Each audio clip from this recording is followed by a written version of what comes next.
Again is the assassination of Malcolm X and Dr. Martin Luther King. And Dr. Baldwin, before we had our second commercial break, we promised that we would give you an opportunity to sort of give us some additional information about the assassination of Dr. King.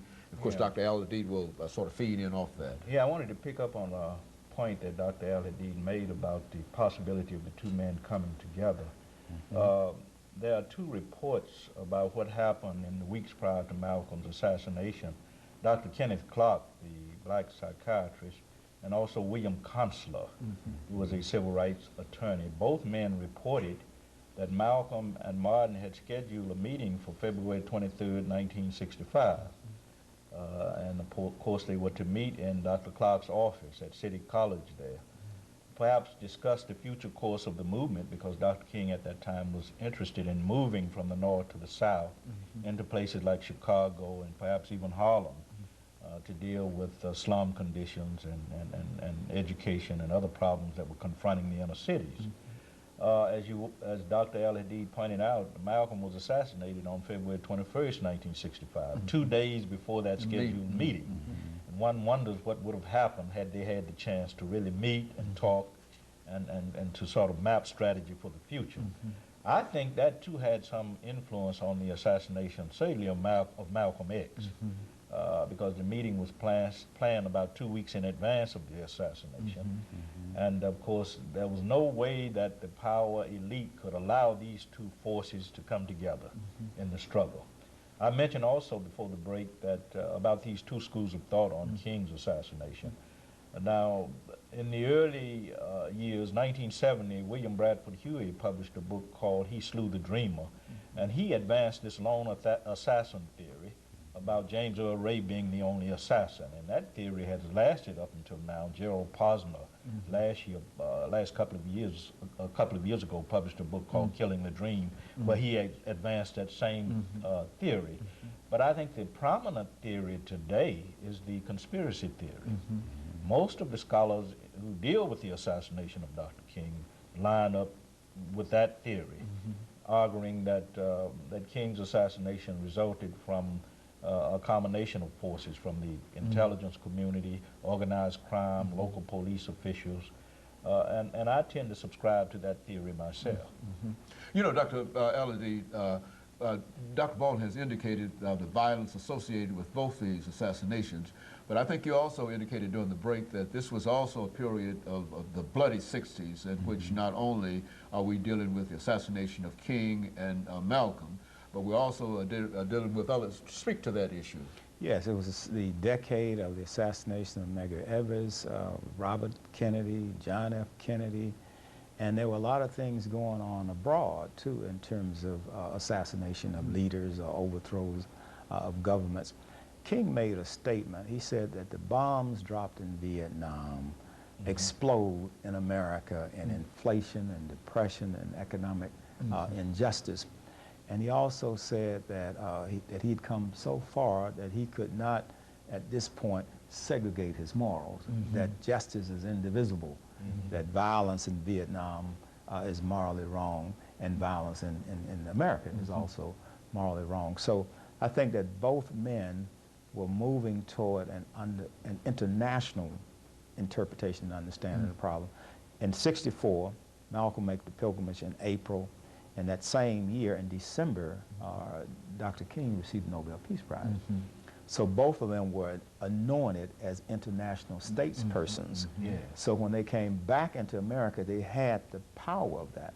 King became a threat to the intelligence community at the point in which he received the Nobel Peace Prize, because they knew at that point that whatever he said was basically the word, and people would respond to it. Another thing you have to understand, too, is that King, too, was shifting from race to class. His last movement was the Poor People's March on Washington, and in the interim period, he was working with the sanitation workers, which was a class issue. Even though there were black men involved, it was fundamentally a class issue. Organized labor was involved in that, unions were involved in that, and Malcolm was also dealing with economic issues. he was approaching it from a Pan-African standpoint. He was approaching it from an anti-colonial or anti-imperialist standpoint. Dr. King's anti-imperialist position was against the war in Vietnam. Malcolm's anti-imperialist position was against what America was doing in the Congo, what America was doing in Ghana, what America was doing with Egypt. So he was able to pull together allies in Africa, allies in the Muslim world, and if he had been able to get allies in the civil rights movement, then that case that he was trying to take to the World Court and the United Nations would have been very effective, because he would have had the full momentum of the African American freedom movement inside America, plus the freedom movement in Africa, Asia, and in the Muslim world.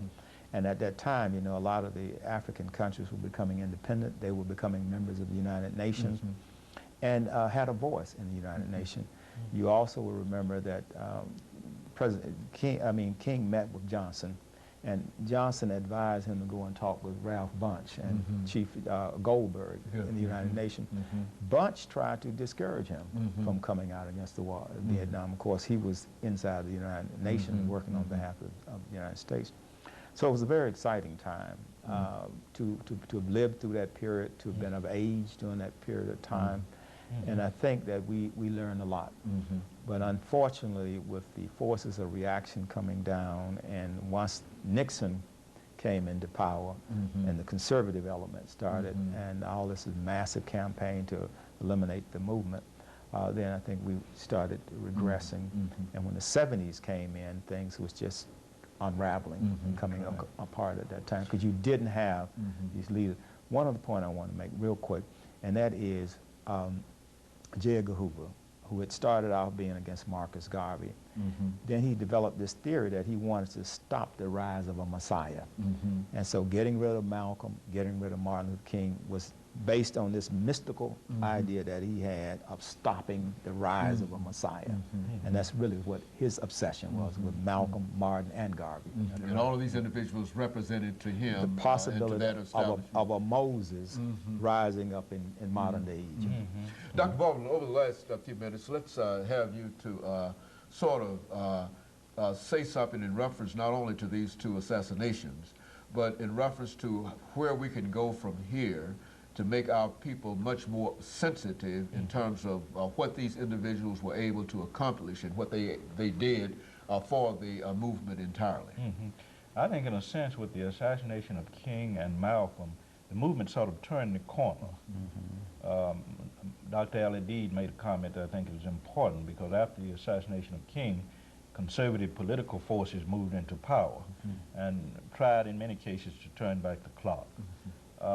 I think what we have to make sure of today, and we've had to pay attention to this since the assassinations, is that the death of these men the deaths of these men don't mean what? The death of their ideals or the death of the struggle.